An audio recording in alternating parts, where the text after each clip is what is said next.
आभार मानते. त्यांनी असंच मार्गदर्शन करण्यास वरचेवर या समूहावर यावं अशी समूहातर्फे त्यांना विनंती करते.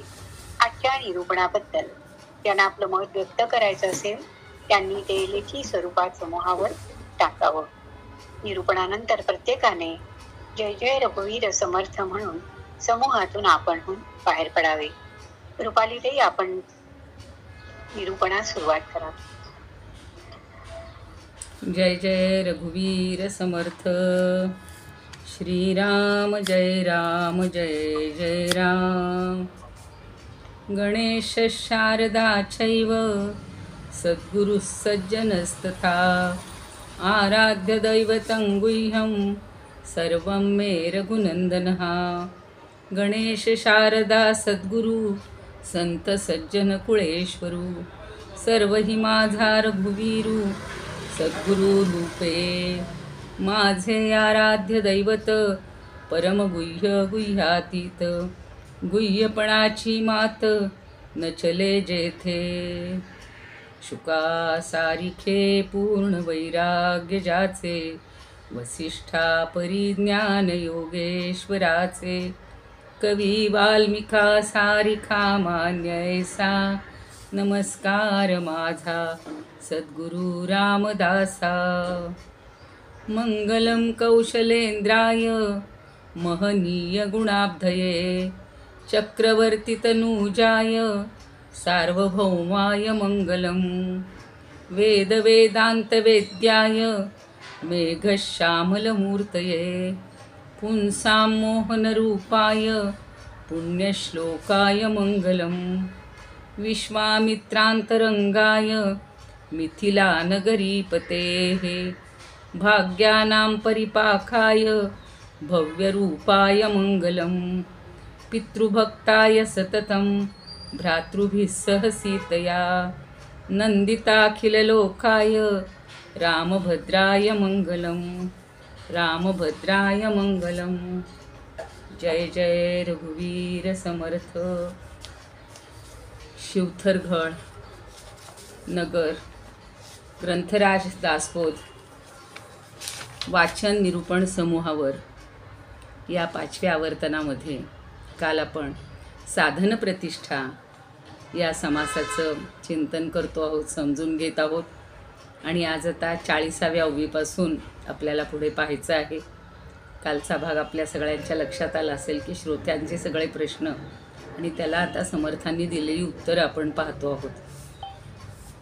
काल समर्थांनी ज्या ग्रंथांचा उल्लेख केलेला आहे त्याचा थोडा धावता आढावा आपण घेतला होता. आज फक्त त्या अवधूत दुसऱ्या गीतेबद्दल मी थोडंसं सांगणार आहे. आणि मुख्य म्हणजे मी सर्वांना तर सर्व श्रोते हे जगदीश मूर्ती सर्वांच्या हृदयस्थ परमात्म्याला वंदन करते. येथे सगळे जमलेले ज्येष्ठ श्रेष्ठ साधक समीक्षक निरूपणकार या सर्वांच्या चरणी नतमस्तक होऊन सर्वांच्या हृदयस्थ परमात्म्याला वंदन करते आणि आजच्या निरूपण सेवेला प्रारंभ करते. काल असं पाहिलेलं होतं की योगवासिष्ठामध्ये श्रीरामाला सुद्धा वसिष्ठांनी खूप उपदेश केलेला होता. तर त्याच्यातला 1-2 ओळी फक्त सांगते की रामरायांना उपदेश करताना अगदी एक मुद्दा सांगायचा की समाधीची विस्तृत व्याख्या केलेली आहे आणि सर्व प्रकारच्या आशारूपी तृणांना जाळून टाकणारा अग्नीच असा हा आत्मबोध आहे किंवा हा तत्वबोध आहे किंवा जे ज्ञान आहे ती म्हणजे समाधी. केवळ एक जागी शांत स्थिर कोंडक्यासारखं किंवा दगडासारखं बसून राहणं म्हणजे समाधी नाही. आणि उत्तम संस्कार झालेलं चित्त हेच या सगळ्या संशयांचा छेद करतं, विच्छेद करतं. आणि म्हणूनच समर्थांनी सुद्धा सगळ्यांच्या संशयाचं विच्छेदन करणं किंवा तो पहिल्यांदा छेदून टाकायला सांगितलेलं. तसं अवधूत गीता जी आपण पाहिली तर त्या अवधूत गीतेचे पण 8 अध्याय आहेत असं मी सांगितलेलं होतं.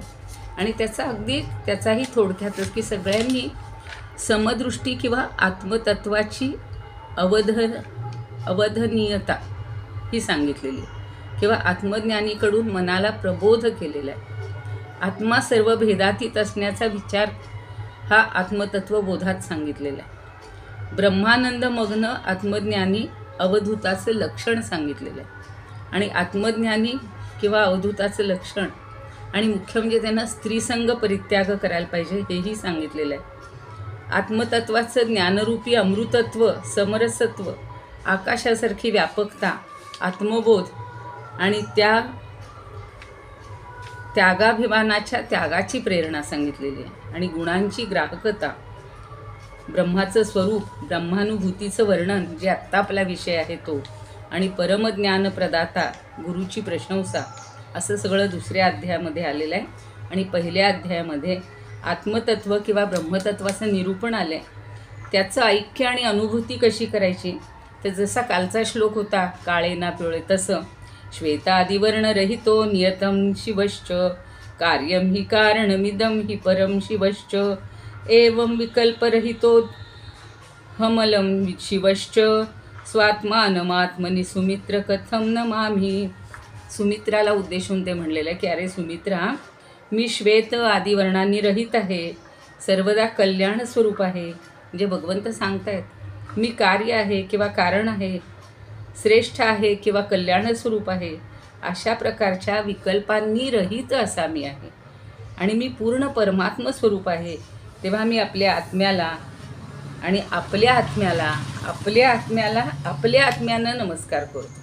कारण दोघंही एकच झालेले आहेत गुरु शिष्य म्हणून. किंवा आपण जी 5वी ओवी पाहिली होती त्याच्याबद्दल समर्थांनी दुसरीकडं म्हणलेलं आहे, कल्पू जाता वाटे काळे ब्रह्म काळे ना पिवळे, आरक्त निळे ना धवळे वर्णरहित. किंवा नसे मनाच्या श्लोकातही म्हणलेलं होतं म्हणून मला ते आठवलं म्हणून मी परत आज सांगते. नसे पीत ना श्वेत ना श्याम काही, नसे व्यक्त अव्यक्त ना नीळ नाही, म्हणे दास विश्वासता मुक्तीला आहे, मना संत अनंत शोधून पाहे. आता आपल्याला आजचा जो महत्त्वाचा विषय आहे तो आहे सगळ्यात अहमपणा किंवा मीपणा हा घालवायचा आहे. आणि त्यासाठी आपल्याला आजच्या ओव्या पाहताना त्याचा विचार करूया आपण. पण सगळ्यात महत्त्वाचं सांगितलं आहे की ह्या परमात्म्याचं किंवा भगवंताचं किंवा ब्रह्माचं वर्णन करायला वेदसुद्धा कसे अपूर्ण आहेत किंवा ते सुद्धा असमर्थ आहेत, याबद्दलची 40वी ओवी आहे. जेथे शेषाची प्रज्ञा मंदली, श्रुती समौन्य मुद्रा पडिली, जाणपणे नवचे वदली स्वरूप स्थिती. आता ज्या ठिकाणी शेषाची सुद्धा प्रज्ञा मंद झालेली आणि सगळ्या श्रुतींसुद्धा त्या ठिकाणी त्यांनी मौन धारण केलेलं आहे. म्हणून श्रुती ब्रह्माचं वर्णन करताना नेती नेती नेती असंच वर्णन करत असते. म्हणून खरी गोष्ट अशी आहे की स्वरूप साक्षात्कार इतर अनुभवांप्रमाणे शब्दांनी समजावून देता येतच नाही. म्हणून सद्गुरूच्या तोंडून त्याच्याविषयी श्रवण करायचं आणि ते घट्ट धरून साधना करायची. आपल्या मनाने हे समजणारीच गोष्ट नाही. आणि आत्मसाक्षात्कार होऊन अनुभवास येणारी स्वरूपस्थिती इतकी सूक्ष्म असते की तिथे शेषाची बुद्धीसुद्धा हार खाते. श्रुतींना मौनच धरावं लागतं.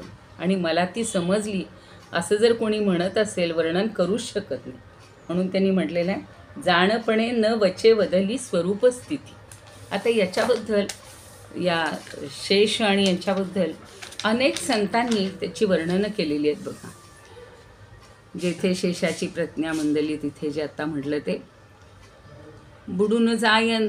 मला आज पहाटे पहाटे ते गाणं आठवत होतं श्रीरामाच्या जन्माच्या वेळचं.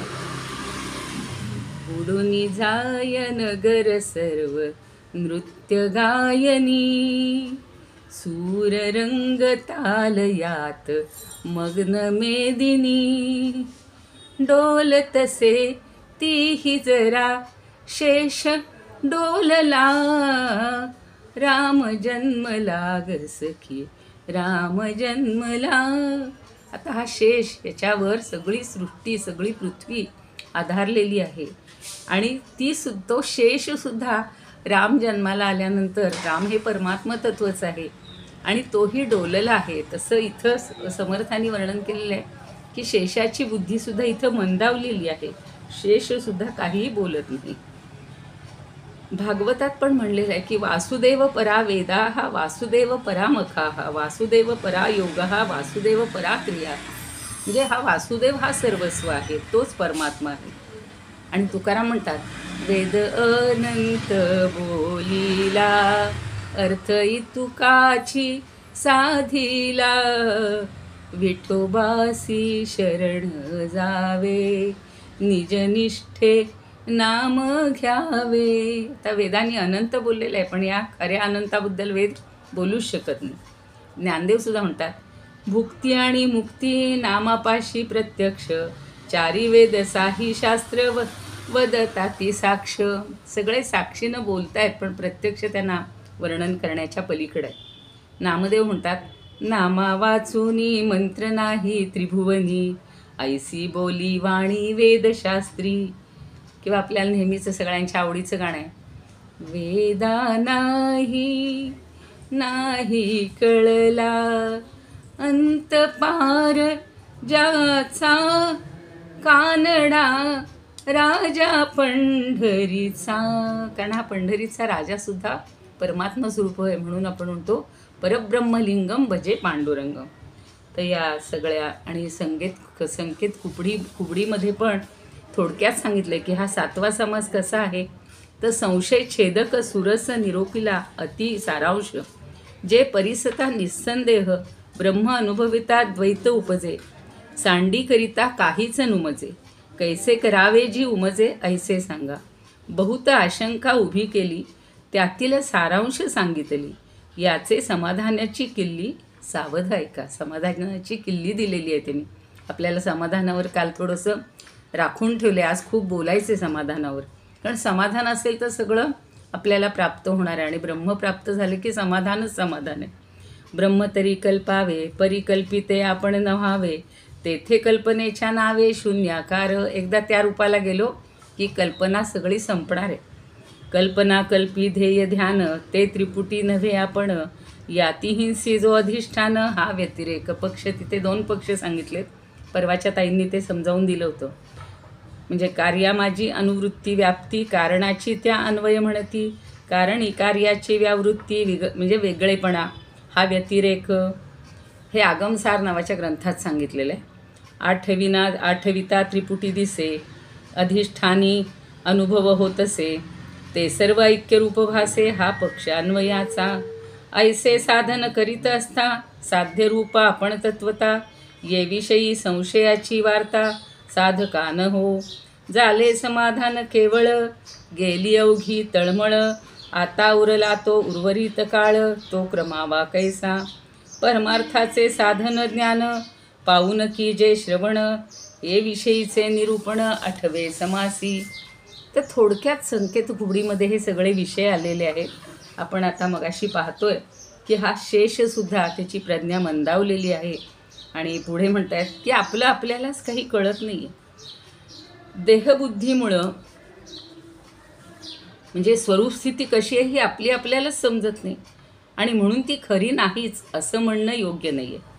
स्वतःला त्या स्थितीचं आकलन होत नसेल तर सद्गुरूंच्या मुखातून आपण हे सगळं समजून घ्यायला पाहिजे. म्हणून रामानेसुद्धा वसिष्ठांच्या मुखातून सगळं शिकलेले आहे. समर्थांनीसुद्धा आपले अनेक शिष्य तयार केले, अगदी शिवाजींनासुद्धा तयार केलेलं आहे.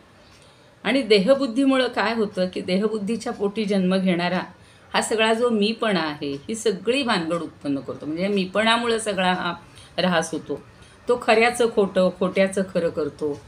तो नाना प्रकारचे संदेह निर्माण करतो. तो प्रपंच करू देत नाही, परमार्थ चालू देत नाही.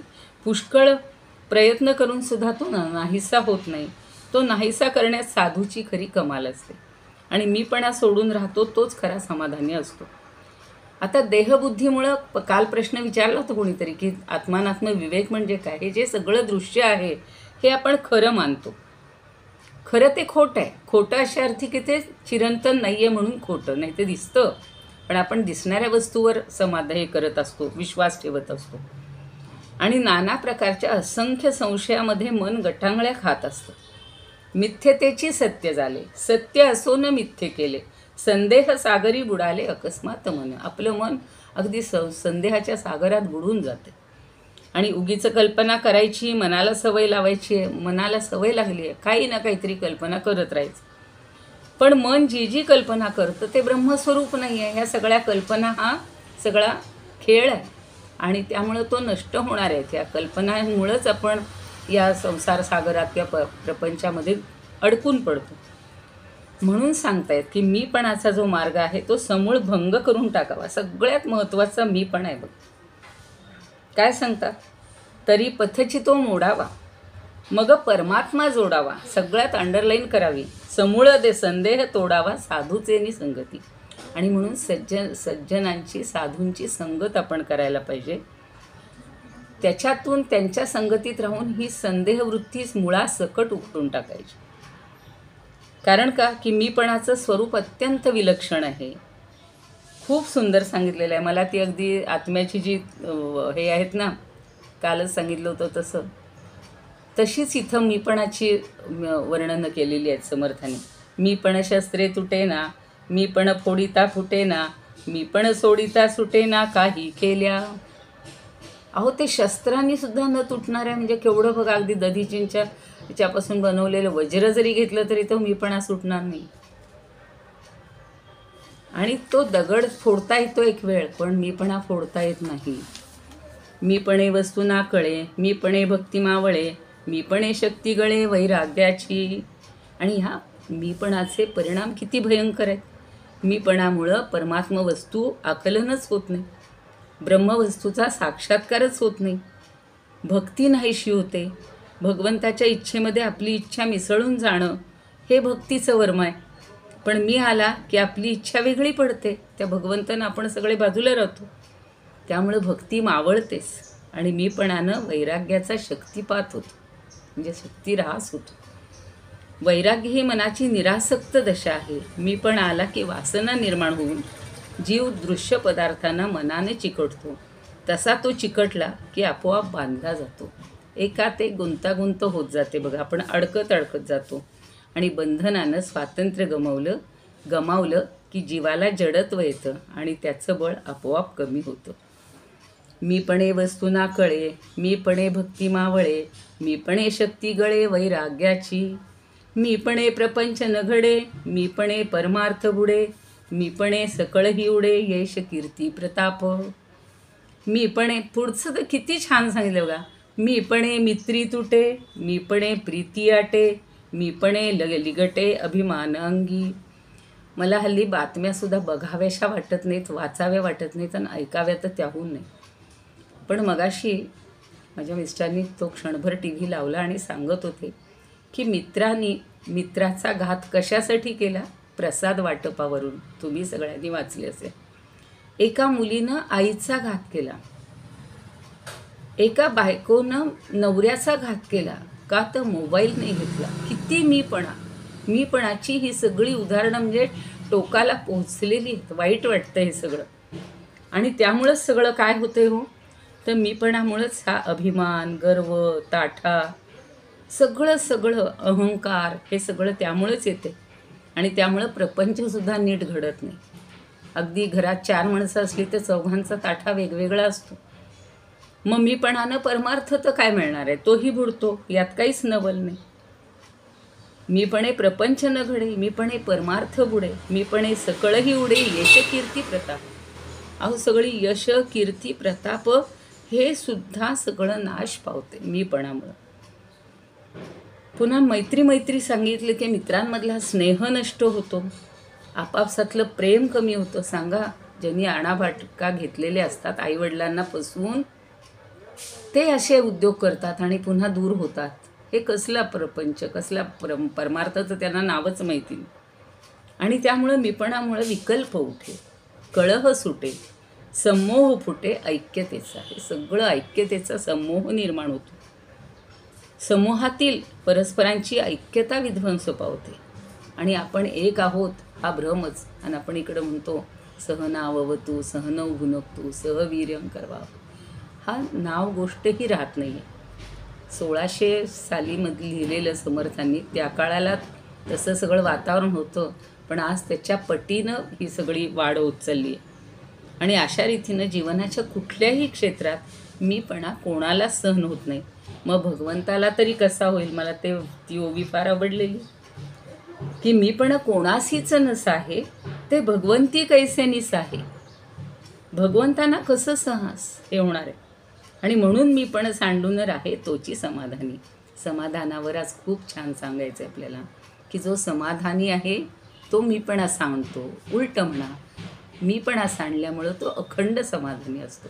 म्हणून तुकारामसुद्धा काय म्हणतात, चित्ती असो द्यावे समाधान.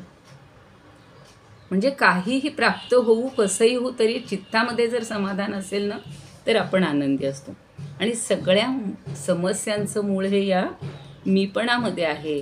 सगळे साक्षात्कारी संत आजपर्यंत तेच सांगत गेलेत की जर सगळा परमार्थ आणि सगळी साधना ही मीपणाचा त्याग करण्यात साठवलेली. म्हणून मीपणाचा त्याग कसा करावा. आता 3 प्रश्न आहेत बघा इथे. पहिला प्रश्न आहे मीपणाचा त्याग कसा करावा. दुसरा आहे ब्रह्माचा अनुभव कसा घ्यावा. आणि तिसरा आहे कोणत्या प्रकारानं समाधान करावं. फार 51वी ओवी फार चांगली आहे बघा. मीपण कैसे त्यागावे, ब्रह्म कैसे अनुभवावे, समाधान कैसे पावावे, कोण्या प्रकारे. आपल्याला बाजारात जाऊन लाखांनी रुपये देऊनसुद्धा समाधान विकत घेता येत नाही. म्हणून काय म्हणतात, संतोष एव पुरुषस्य परम निधानम. म्हणून सगळ्याला मीपणा हा आड येतोय. म्हणून पुढच्या ओवीत सांगतात, मीपण त्या जाणोनी त्यागावे, ब्रह्म होऊन अनुभवावे, समाधान ते पावावे निस्संगपणे. महत्त्वाचा निस्संग, आसक्ती सोडायची, सगळ्यापासून आपण दूर जायचे. त्याच्यासाठी सगळ्या आपल्या मोठ्या मोठ्या ऋषीमुनींनी, महाराजांनी, संतांनी त्या मीपणाबद्दल सगळं सांगितलं आहे की कसा हा सोडायचा आणि असंग किंवा निस्संग कसं व्हायचं. एक छोटंसं उदाहरण देते. गोंदवलेकर महाराजांचं आपल्या सगळ्यांना माहिती आहे की त्यांना असं वाटत होतं, आई एकदा आजारी पडली आणि त्यांच्या असं मनात आलं की आता हिला काय देता येईल बरं. तर ते म्हणतात, माऊली म्हणे, माते आजपर्यंत मला जे जे काही मिळत गेलं ना ते सगळं मी तिथल्या तिथं सगळ्यांना वाटून टाकतो. आणि त्यांनी पाहिलं होतं की आईनं आपल्या ज्यांनी तिला काही जे जे प्रेमानं भेट दिली तशा 2-3 ट्रंका भरून ठेवलेल्या होत्या. म्हणून ते तिला म्हणतात की आई तू काय कर, तर हे सगळं वाटून टाक म्हणजे तू बरी होशील. आणि त्यांनी मग आचार्यांना बोलवलं, सगळा दानाचा विधी बोलला आणि सगळं सौभाग्यवती किंवा ज्या स्त्रिया होत्या त्या सगळ्यांना ते सगळं वाटून टाकलं. आणि नंतर आईला जे काही त्रास होत होता तो सगळा उलटी वाटे नष्ट झाला. आणि पुन्हा ते सांगतात की काय करायचं, आपल्याला आलेलं मरणसुद्धा कसं चुकवू शकतो, तर आपल्या देहासकट सगळ्याचं दान करायचं. असंग वृत्ती किती असू शकते. किंवा त्यांनी जेव्हा काशीला मातेला नेलं होतं, न्यायची वेळ आली आणि ती म्हणते की जरा सांभाळा रे हे सगळं, घरातलं सगळं, आम्ही परत येईपर्यंत. ते म्हणतात तुला घरातल्या वस्तूंची न्यायची काळजी आहे का, थांब. तेव्हाही असंच उपाध्यायांना बोलावलं, घरावर तुळशीपत्र ठेवलं, जेवढे लोक जमलेले होते त्या सगळ्यांना सांगितलं ज्याला जे हवंय ते न्या, 5 मिनिटात घर रिकामं झालं. आता म्हणे तू शांतपणे येऊ शकशील. हा एवढा असंगपणा, निस्संगपणा हा आपल्याला आला पाहिजे आणि तसं आपण करत राहायला पाहिजे. आणि पुढं सांगतायत की आता आपल्याला 3 उपाय पाहिजेत की मीपणा नीट समजून त्याचा त्याग करायचा, आपण ब्रह्माशी तदाकार व्हायचं, स्वतः ब्रह्मरूप होऊन ब्रह्माचा अनुभव घ्यायचा आणि माझेपणानं कुठल्याही दृश्य वस्तूमध्ये चिकटून राहायचं नाही. लोक कशासाठी थांबतात, कीर्तन ऐकण्यासाठी नाही. कीर्तन करण्यासाठी जे बुवा उभे आहेत त्याच्या खाली सतरंजी ती त्याची असते, ती नेण्यासाठी तो थांबत असतो. म्हणजे आपलं दृश्य सगळ्या ह्या मन जे आहे हे या सगळ्या गोष्टीमध्ये रमलेलं असतं. आणि म्हणून समर्थांनी मनाच्या श्लोकात तर किती वेळा त्यांनी सांगितलेलं आहे, मुखी नाम नाही तया मुक्ती कैची, अहंता गुणे यातना ते फुकाची, पुढे अंत येईल तो दैन्यवाणा, म्हणोनी म्हणारे म्हणा देवराणा. किंवा जनी हित पंडित सांडित गेले, अहंता गुणे ब्रह्म राक्षस ठेले. तयाहुनी व्युत्पन्न तो कोण आहे, मना सर्व जाणीव सांडून राहे. यदा सदा विषयो चिंतिता जीव झाला, अहंभाव अज्ञान जन्मासी आला. विवेके सदा स्वरूपी भरावे, जीवा उगवी जन्म नाही स्वभावे. पुन्हा जन्म नको असेल ते हे सगळं करा. फुटेना तुटेना चळेना ढळेना, सदा संचले मीपणे ते कळेना. तया एक रूपासी दुजे नसाहे, मना संत आनंद होऊन राहे, आनंद होऊन राहे. अहंकार विस्तारला या देहाचा, स्त्रिया पुत्रमित्रादिके मोह त्यांचा. बळे भ्रांती हे जन्मचिंता हरावी, सदा संगती सज्जनाची करावी. अहो, दासबोधाची किल्लीमध्ये तर इतकं डिटेलमध्ये लिहिलेलं आहे की मीपणा म्हणजे काय, कशा कशात आपण रमतो. 10 ओव्या आहेत, 10-15 आहेत, सांगायच्या म्हटलं तर वेळ आपला एका ओवीमध्ये जाईल. अहंकार विस्तार हा निरसावा, सारखं सांगतात की अहंकार आहे हा विस्तरावा. अहंता गुणे कल्पिता ही कळेना, असे सारसाचार ते चोरलेसे.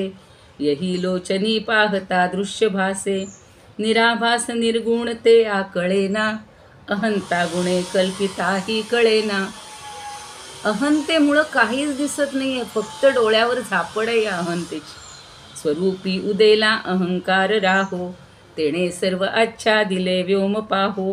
दिशा पाहता ते निशा वाढत आहे, विवेके विचारे विवंचूनी पाहे.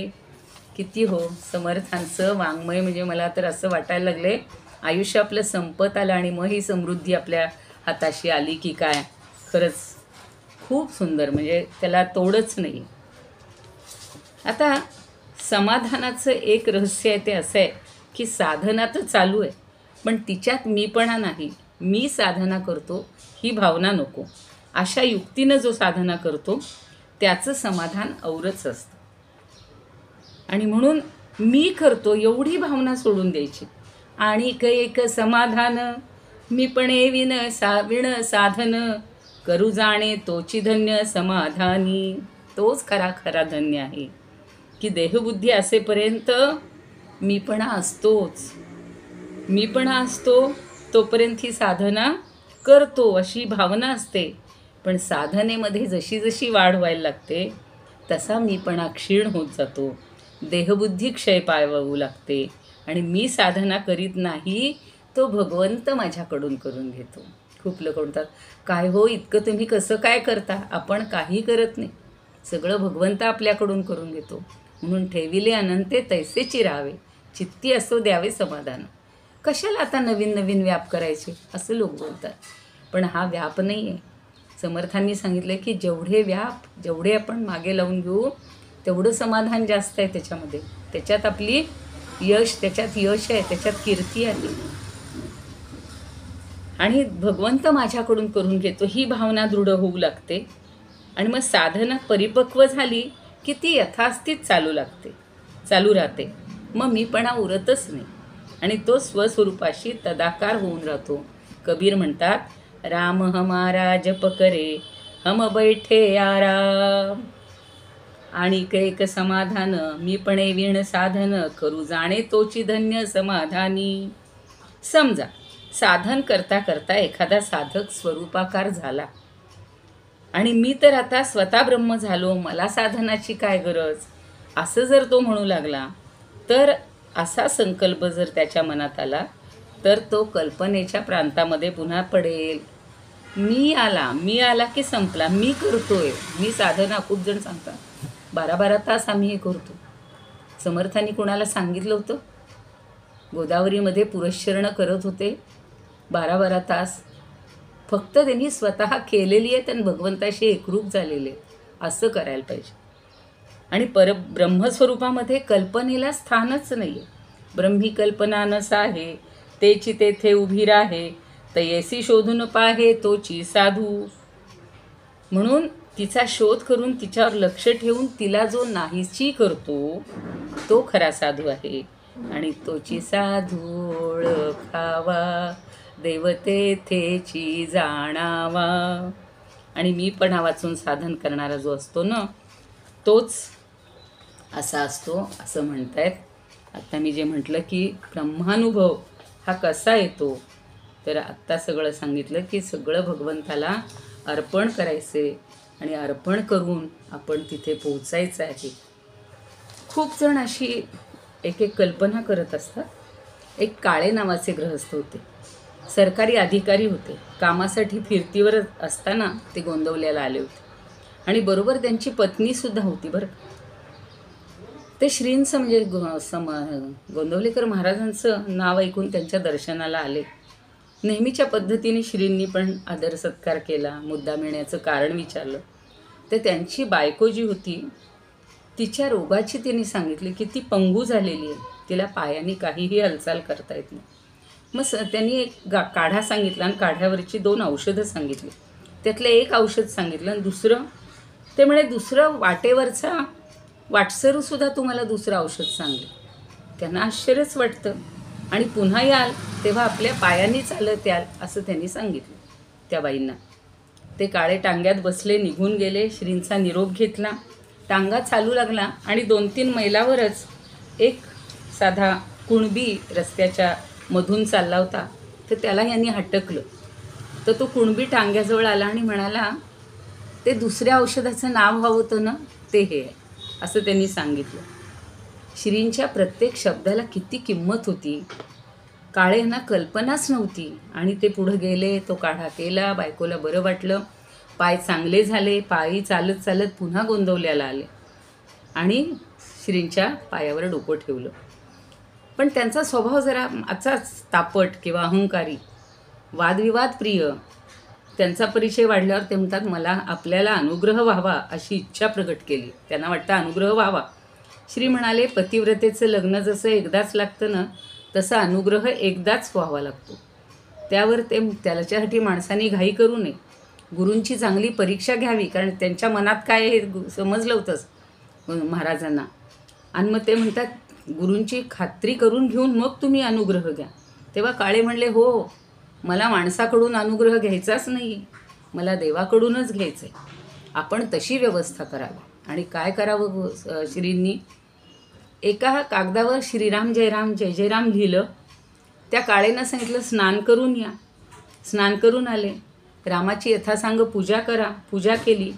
आणि आता तुम्ही म्हणा, जसा आपण संकल्प सोडतो तसा, की रामा तुझं नाम तूच मला दे. तसं समर्थांना स्वतः रामाने दिलेला अनुग्रह त्यांच्या वडिलांना दिलेला होता, भावाला दिलेला होता. आता ह्या काळेंना सुद्धा आपल्याला देवाकडून पाहिजे वाटत होतं. अशी प्रार्थना त्यांच्याकडून करून घेतली की रामा तुझं नाम तूच मला दे.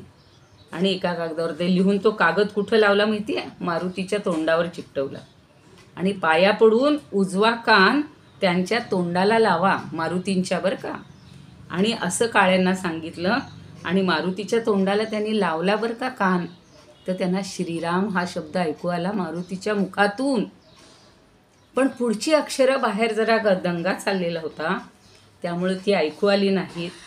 पण त्यांच्या लक्षात आलं की आपल्याला देवाचं नाव देवाकडूनच मिळालेलं आहे आणि त्याचं त्यात त्यांना पूर्ण समाधान झालं. असे लोक असतात अहमपणा, पण त्यालासुद्धा सद्गुरूंच्या ह्याच्याशिवाय त्याचं काही चालत नाही. आणि म्हणून ब्रह्मरूपामध्ये जो लीन झालेला साधू आहे अशाकडूनच नाम घेतलं पाहिजे. आता त्या निर्विकल्पाला कसं कल्पायचं हे पुढच्या ओव्यांमध्ये सांगतात. सगळीकडे मीपणाचं इतकं सांगितलं बघा समर्थांनी, किंवा प्रत्येक ज्ञानदेवांनी सुद्धा तेच सांगितलं की अहंभाव तो सोडायचे. निर्विकल्पासी कल्पावे, परिकल्पिते आपण न व्हावे, मीपणासी त्यागावे येडे रीती. आता दुसरा प्रश्न आहे की मीपणा कसा सोडायचा. निर्विकल्पाची तर कल्पना करायची, पण मी कल्पना करतो, मी कल्पिते आपण न व्हावे, अशी देहबुद्धीची भावना तिथे असू नये. मी करतो एवढाच मीपणा सोडा बघा, मी. मग अशा रीतीनं मीपणाचा त्याग करावा. संतांचं सांगणं असं आहे की अविद्येच्या छायेखाली जोपर्यंत जीव वावरतो तोपर्यंत त्याच्या मनाचे व्यापार, स्मृती, लक्ष, विचार, भावना, कल्पना आकुंचित मीपणात केंद्रित होतात. सगळं हे मीपणा. आणि या कारणामुळं ब्रह्मस्वरूप जाणण्यास ते कुचकामी ठरतात. एवढंच नव्हे तर ब्रह्माचं विपरीत ज्ञान निर्माण करतात. आणि जीव जेव्हा ब्रह्मकेंद्रित बनतो तेच मनाचे व्यापार विद्येच्या छायेखाली कार्य करू लागतात आणि ही द्वैताची अवस्था संपते आणि मी स्वरूपात विलीन होऊ लागते. विलीन होऊन विचार मात्र चालतो. कल्पनेचं असंच घडतं आणि साधनाचं पण असंच घडतं. म्हणून या अवस्थेमध्ये प्रतिभा जागी होते आणि साक्षात्काराची पूर्ण तयारी सिद्ध होते. फक्त मीपणा सोडायचं. बघा किती सोपं आहे. तुम्हाला आम्हाला एवढंच करायचे.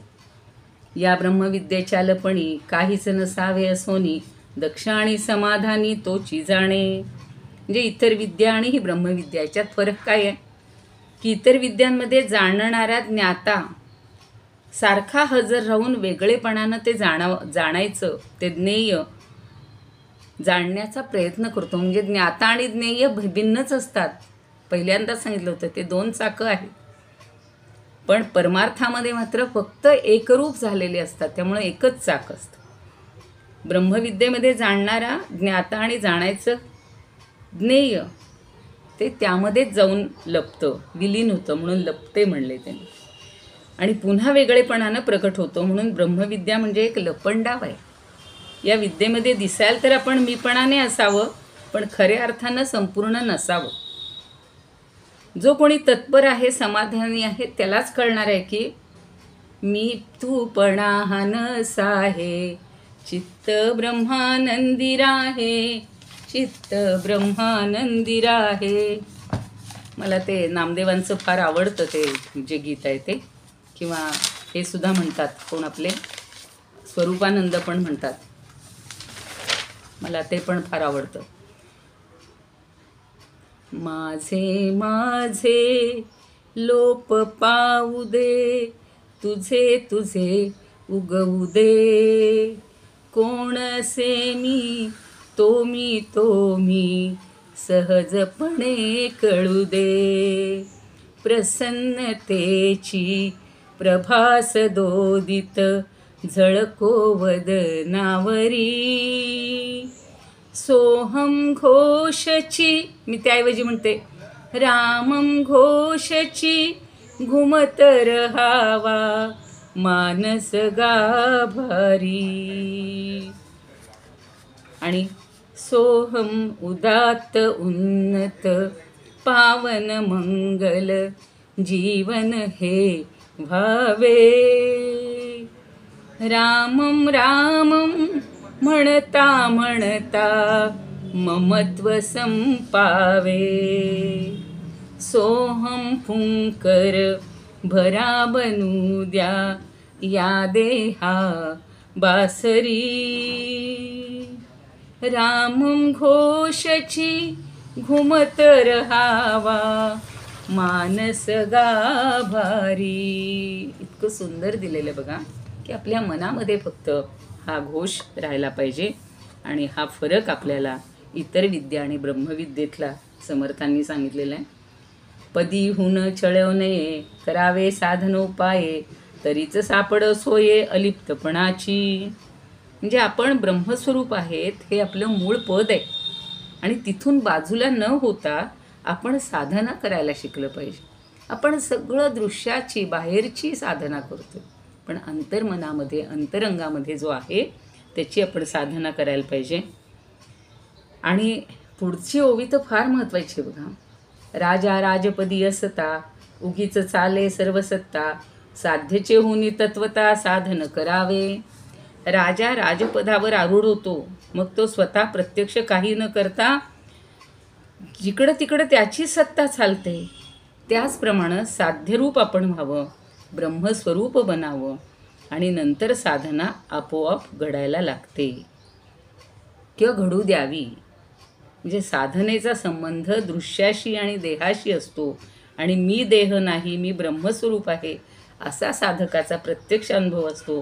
आणि म्हणून सगळं काही करून देखील त्याचं अकर्तेपण जसंच्या तसं शिल्लक राहतं. आपल्याला राजेपण आल्यामुळं मला एक आज कथा किंवा प्रसंग आठवलेला आहे की सामनगडावर शिवाजीचा अहंकार त्यांनी कसा समर्थांनी दूर केला होता. त्या सामनगडाचं बांधकाम चालू होतं आणि कामाची पाहणी करण्यासाठी शिवाजी महाराज गडावर गेले.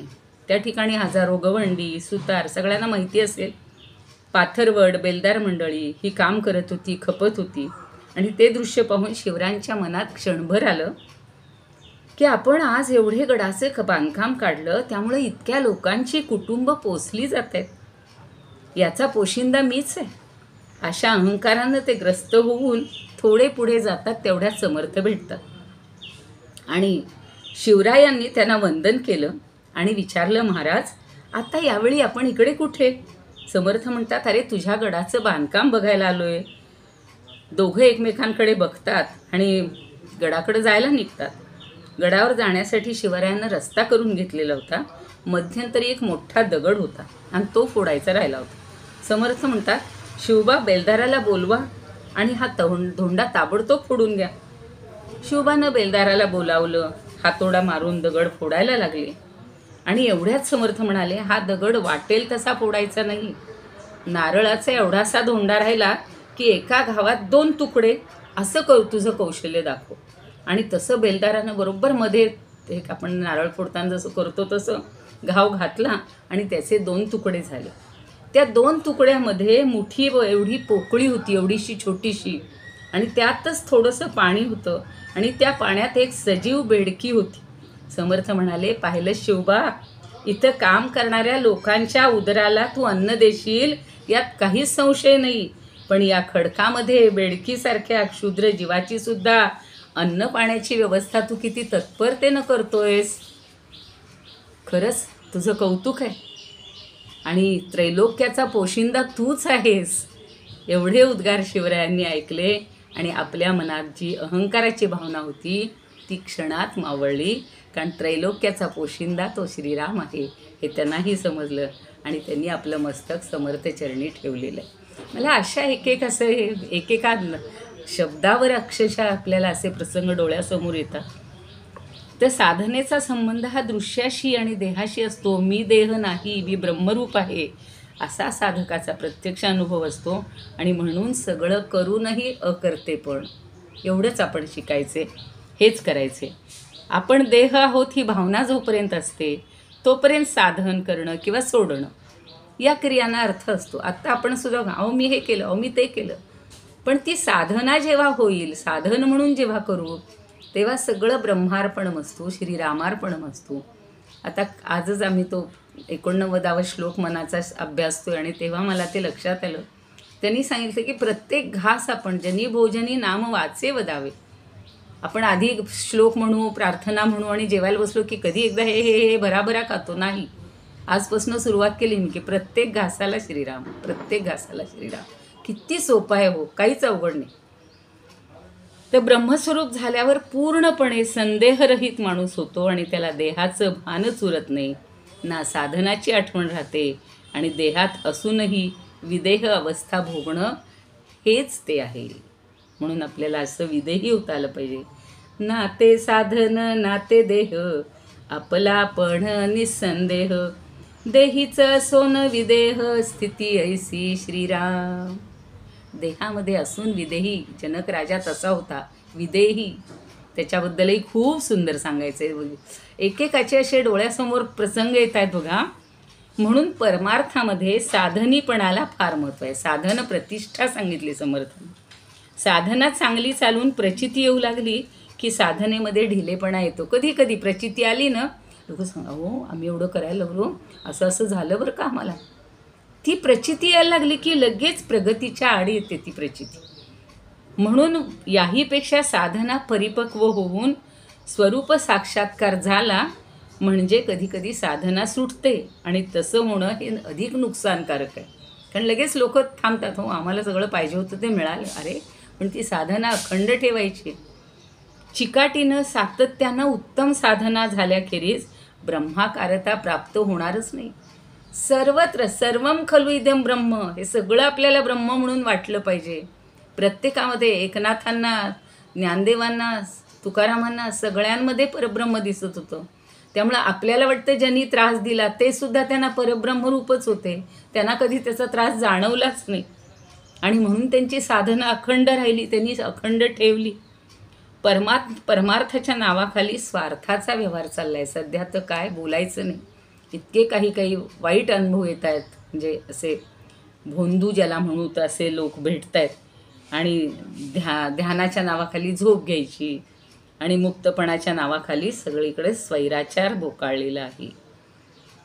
म्हणून हे सगळं नको आहे. हे सगळं जर झालं तर सगळं नुकसान जास्त आहे आपलं. परमार्थ मिसे अर्थ जागे, ध्यान मिसे निद्रा लागे, मुक्ती मिसे दोष भोगे अनर्गळता. बरं, आता निरूपणाच्या निमित्तानं मला तर निरूपण हा शब्द जेव्हा सांगतात ना तेव्हा अंगावर शहारा येतो की आपल्याला अनुभव असेल तरच निरूपणाचा अधिकार आहे.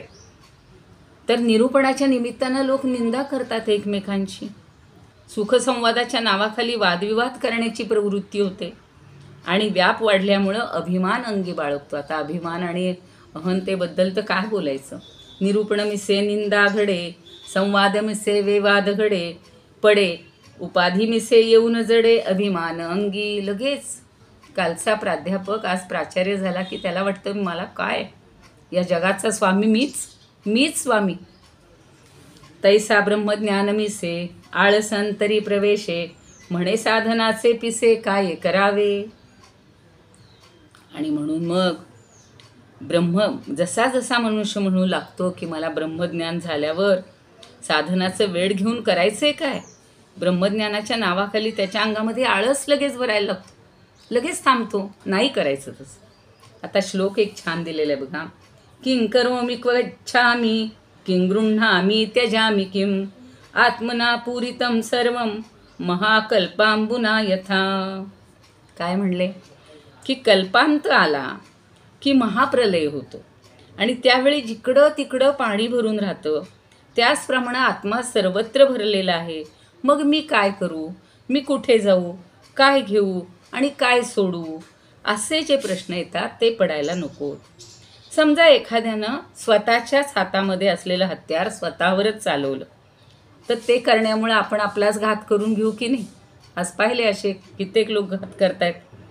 तसं ह्या श्लोकाप्रमाणे ही जी वचनं आहेत ती आपल्या वागण्यास आधार होऊन माणूस आपलाच घात किम करून मी काय करू. लोक म्हणतात सगळं बाहेर असं चाललं, मी काय करू, मी काय फरक करू शकतो. अरे तू पहिला सुधार, तू चांगलं आचरण कर, तू सगळ्यांशी मैत्री कर, तू सगळ्यांना समान मान, बस. उपायाचा अपाय होतो. कधी उपाय सांगितला आहे त्याचाच अपाय होतो आणि उलटीपणानं वागलं असता माणूस स्वहिताला मुकतो. माणसानं साधन सोडलं तर त्याचे मुक्तपणच त्याच्या बंधनाला कारणीभूत होतं. अतिमुक्त नाही व्हायचं. आता आम्हाला सगळ्यांना कशाला 4 वाजता उठायचं, कशाला 3:30ला उठायचं, पण ती एक सवय, चांगल्या गोष्टी साधना करायची. अमुक वय झालं म्हणून ते सोडून द्यायचं असं नाही आहे अभिप्रेत. नव्या पिढीला आपण सवय लावली पाहिजे आणि ह्या सगळ्या गोष्टी जो मुक्त असे झालेले आहेत लोक स्वैराचारी, त्यांना थोडं बंधन हे आलंच पाहिजे. आणि आपण जर साधन केलं तर आपले सिद्धपणचे अंतरेल आणि त्या भयानं त्याला साधन करावंसंच वाटत नाही. कारण आता मला सिद्धता मिळाली, सगळेजण वाहवा करतायत. साधन करिताच सिद्धपण, हातीचे जाईल निघून, तेणे गुणे साधन करूच नावडे. आणि म्हणून म्हणतायत लोक म्हणती हा साधक, हेची लज्जा वाटे एक, साधन करीती ब्रह्मादिक हे ठाऊके नाही. अहो ब्रह्मादिकांनी साधना केलेली आहे आणि मग आपण आमच्यासारखे तर सामान्यांनी सिद्धता मिळाली म्हणून आता साधक म्हणल्याबद्दल आपल्याला आपली खालची पायरी आली, आपल्याला कमीपणा आला असं मानायचं कारणच नाही आहे. म्हणून ते सांगतायत की आत्तापर्यंत जे मी सांगितलं देहबुद्धीचं किंवा अविद्येचं जे चित्र आहे, जो अभ्यास करतो त्याच्याच मागे विद्या जाते. म्हणून आमच्या सासूबाई म्हणायच्या नेहमी, पैशाच्या मागे पैसा आणि धनाच्या मागे म्हणजे विद्येच्या मागे विद्या जाते. तसं आपण ब्रह्मविद्या किंवा आत्मविद्या जर एकदा शिकलो तर त्या अभ्यासामुळं साधनेनं सर्वांचं मूळ जे असलेलं ब्रह्म आहे ते हस्तगत होणार आहे. आता असो हे अविद्या अभ्यास सारणी विद्या अभ्यासे पाहिजे अद्या पूर्ण ब्रह्माची आपण कास धरायची. आणि मग साधना करूनच ते हस्तगत होणार आहे. आणि हे ऐकून श्रोता पुन्हा प्रश्न विचारतो की कोणता अभ्यास करावा. समर्थांचं नेहमी असतं पुढच्या समासात काय सांगायचे, पुढचा उपदेश काय करायचा, त्याची आत्ताच इथे शंका विचारून ठेवलेली असते. अभ्यास करावा कवण ऐसा श्रोता करी प्रश्न परमार्थाचे साधन बोलिले पाहिजे. तर अशा प्रश्नाचं उत्तर पुढील समासामध्ये दिलं आहे. आणि परमार्थाचं साधन आम्हाला सांगावं असं श्रोत्यांनी किंवा शिष्यांनी प्रश्न विचारला. तर परमार्थाचं साधन कसं करावं हे आता आपल्याला सांगणार आहेत पुढच्या याच्यामध्ये श्रवण निरूपणमध्ये. आणि इति श्री दासबोधे गुरुशिष्य संवादे साधन प्रतिष्ठा निरूपण नाम समास 7वा संपूर्ण झालेला आहे. खरं म्हणजे मी म्हटलं होतं तसं मला ह्याच्यातलं काय म्हणूया दासबोधाची किल्ली या ग्रंथातलंही खूप काही सांगायचं होतं. किंवा समर्थांनीच पंचसमासी जो एक लिहिलेला आहे ग्रंथ त्याच्यामध्ये त्यांनी असं म्हणलेलं आहे, जेणे निरसे हे अज्ञान तया नाव ब्रह्मज्ञान तया ज्ञानाचे लक्षण ऐसे असे सस्वरूपी सावधपण हेची ज्ञानाचे लक्षण ब्रह्मी पडे विस्मरण हे अज्ञान दशा सस्वरूपी भूली पडता बहु लागे मोह असता तेणे गुणे हे अहंता दृढ होय. जे आत्ता वाचलं तेच त्यांनी पंचसमासीमध्ये फार सुंदर दिले. माझी माता माझा पिता माझे पुत्र माझी कांता माझे बंधू माझी सुता ज्या मात माझा ज्या मात जावई माझा. आम्ही सारखं तिकडं म्हणायचं आम्ही जावयांकडे आलो आहे पण ते आहेच. माझे घर माझा संसार माझी जन्मभूमी माझे सोयरे अपार शेतवाडे पशु माझे शरीर माझी संपत्ती माझे वैभव माझी संतती सर्वांचा अभिमान चित्ती दृढ झाला. म्हणून हा अहंकार सोडायचा, मीपणा सोडायचा. तो मी आत्मा ऐसे जाणिले तया नाव ज्ञान बोलिले हे ज्ञान झाली या सहजे अज्ञान कैसे. तुम्हा मला हा समास वाचून नक्कीच आत्मज्ञान कसं होणार आहे झालं आहे असं मला तरी वाटतं. आणि म्हणून आपण फक्त रामाकडे प्रार्थना करूया. विश्वाचा विश्राम रे स्वामी माझा राम रे आनंदाचे धाम त्याचे गाऊ वाचे नाम रे. विश्वाचा विश्राम रे छिद्रत्नांची खाण रे एकाएकी जाण रे प्राणाचाही प्राण माझा स्वामी तुझी आण रे. विश्वाचा विश्राम रे देवांचा तो देव रे तो हा स्वयं देव रे अलक्ष लक्षुनी साधी मंदी ठेवू ठेव रे. विश्वाचा विश्राम रे मिथ्या देह अनेक रे साथ स्वामी एक रे सत्य स्वामी एक रे.